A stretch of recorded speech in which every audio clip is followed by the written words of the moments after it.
Hello and welcome to Charlie's Chats.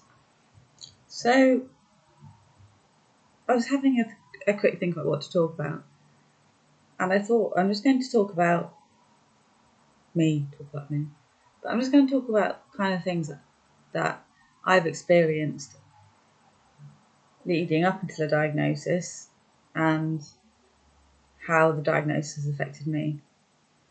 So, I suffered a lot with IBS as a teenager, and that's one of the symptoms of FND. So I was having a, a difficult time with um, loose stools at the time, and this meant that I was having to run out of lessons.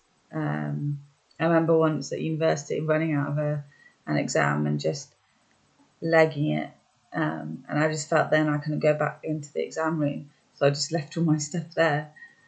And other situations which I think anxiety didn't help, and I had to leave. I had to go to the toilet.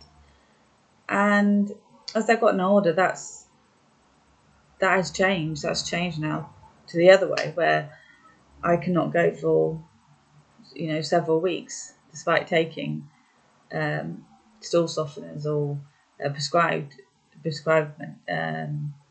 laxatives. It's one of those things that I've now gone the other way and often deal with a lot of bloating.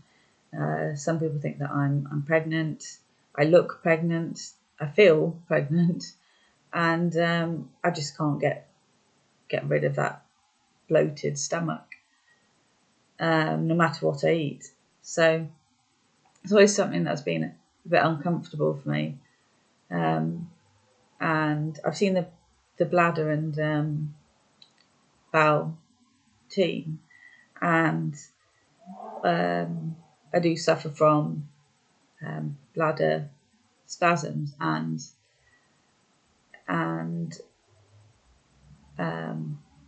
this is something which I would never have imagined in my life, that in my 30s, where I would be having to wear I call them nappies, incontinence pads at night, and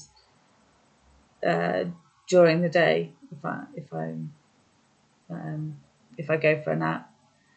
And it's horrible. It's horrible when you go from being completely in control of anything to then losing that and having to wear what I would describe as, if you're a 90s kid, the Rugrats, wearing one of those diapers like Tommy, and, well, I won't walking around, but wheeling around. And I find it also hard when I experience pain. I mean, pain is subjective, and I know that a lot of people with FND suffer with pain, and I count myself lucky that the pain that I suffer from is usually as a result of non-epileptic seizures. So the movement of the arms, and if my neck goes forward, it can be quite uncomfortable, quite painful afterwards. Or if I've had a fall and I've hurt in the past, I've hurt my back, and I'm kind of need to rest for a couple of days. I forget I'm not in my 20s anymore. Before I could probably bounce back a lot quicker, but now it takes its toll, as with everything. Another symptom of FND is kind of forgetfulness. Is not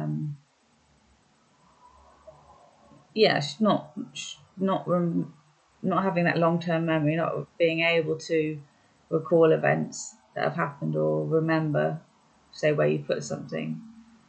And I'm definitely not 60, 70, 80s, in my 80s. and forgetting where things are. But I forget a lot. I can forget what someone's told me. I can forget the next day what was talked about the previous day, or I can forget certain dates. So I often just put on my phone on my calendar, and it's just a bit of advice. If you just put a note on your calendar that say you've got an appointment, put that on there, or something you need to remember. And I love a good list. So on my phone I do use notes, and I do make a list. Otherwise I will forget something. I think online shopping, grocery shopping is great because you can just check through everything to make sure that you've ordered everything that you need to. Because obviously the supermarkets can be quite hectic, and it's difficult when you have any kind of disability. I'm obviously a lot lower if I'm sat in a wheelchair, and it feels like people are looking down at me, which is something which I really, really hate people looking down on me. And often people think that I'm a lot shorter than I am. So I've had a person recently thought I was about 5'1", and I said no, I'm 5'6", and I found it quite funny. But it's that inferiority kind of complex. Somebody looking down at you, especially when they're talking to you, can sometimes feel uneasy for me. I find that I either want to get up to their level or for them to come down to my level. I'm just trying to think about any of the other symptoms of FND. I mean, I suffer from pins and needles a lot. So I'm just going to grab some notes. I suffer from pins and needles a lot. So I'm sometimes walking around like a dead, going around like a dead zombie, dragging my foot. And again, it's just something that you just learn to live with. I mean, functional tics, as already mentioned in the last one, I didn't actually get any specialist help with. They just stopped. But the pins and needles are as part of the sensory symptoms associated with FND. I don't get it to the extent where I feel that a limb isn't part of my body. But I do get it a lot in my hands as well. So I mentioned about choking in, I think, my first video. And I do take medication to help with it's basically acid reflux, and investigations showed some inflammation in the esophagus. And I think what I find difficult is I don't enjoy food as much. I was very much a foodie person. I used to like to cook. I used to like to try different things. And I've gone back to very bland, beige kind of food, which is easy to eat. Things are cut up into small pieces, a bit like a child, to be honest. And I can eat that way, and I've just gotten used to it. But sometimes I'll still get, say, a bit of bread lodged, and will need my carer to, do the back slaps to get it to come out, because I haven't got those muscles to be able to expel that food. And I can sometimes, I'm just looking at senses as part of it, and speech and slurred speech, and I have been told that sometimes I do slur my speech, sometimes I mumble, sometimes my speech is very slurred in the morning, which can be due to medication, but sometimes I do feel like I'm slurring my words, and I can't get the words out that I want to say. And I think it's important to say that those with FND, are not making up their symptoms. They are real, and what you experience is real to you. And don't let anybody tell you that you're not experiencing something that that you are, or that you're making something up, because you're not. Why would you?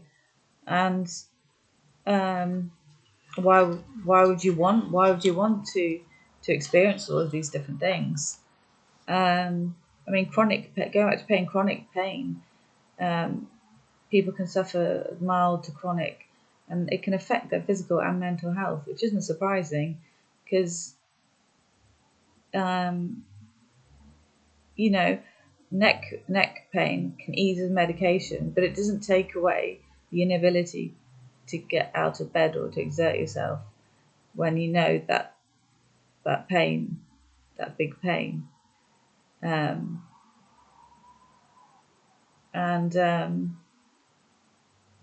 think there's something that came up about brain fog, and it's used to describe a feeling like a cloud is over you and obstructing your clarity.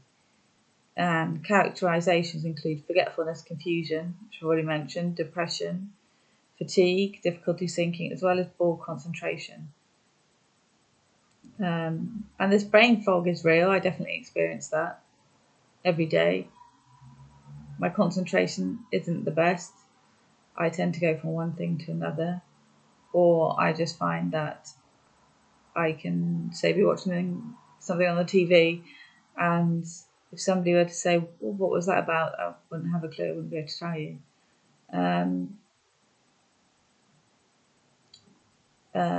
Dissociative amnesia is a more severe form of forgetfulness, and it can't be explained by a medical condition. So if we look at what we can do to help our bodies and to stay strong, we can try and remain as physically active as possible to maintain that muscle strength. It can be difficult to do that in a wheelchair, but there are exercises which can be done either sat down in a chair or lying on your bed. And as I've said before, I recently joined the gym, and I'm able to use some of the equipment. Sorry, I'm just putting these to one side. I'm able to use some of the equipment, and I do find it helps for me personally. It'll be interesting to hear what helps other people with FND. I think FND is something which is still new to the medical world, and I hope that in the future there will be more awareness about FND because of charities like FND and us and Hope Charity. And I'm trying to think of anything else that I've experienced. It can be difficult to think on the spot and to then put it into words, because I'm thinking, is that related to FND or is that just me? And I think with FND, if you look at it, you can easily identify with it if you have it, and that's what I found. And I was saying to my neurologist, but I can identify with this. Yes, I have non-epileptic seizures. You're only looking at that. You're not looking at the bigger picture. And I basically said this. I said, you're looking at, say, one piece of a puzzle instead of a whole puzzle. And if there are those of you who think or believe that you may be suffering from FND, please do go to your GP. And don't, if you are referred to a neurologist, make sure that you are heard. Make sure that you describe your symptoms, all of them, even those that you may not have thought were related to FND, such as the bladder and bowel, they still are, so it's still worth mentioning. So I will leave this now and hopefully get some feedback. It'd be really good to hear from people. I know I'm only new to YouTube and I don't know if my videos are any good, so any constructive feedback would be welcomed. But yeah, do watch my other videos, and I will keep posting because I think it's important to raise that awareness and to kind of say you're not alone in your journey, because that's what it is. Because in my mind, I will get to a place where I'll be walking and running again and doing what I used to do. So don't give up hope. And if you want to chat, just message me. So I'll say bye for now. Bye for now, folks.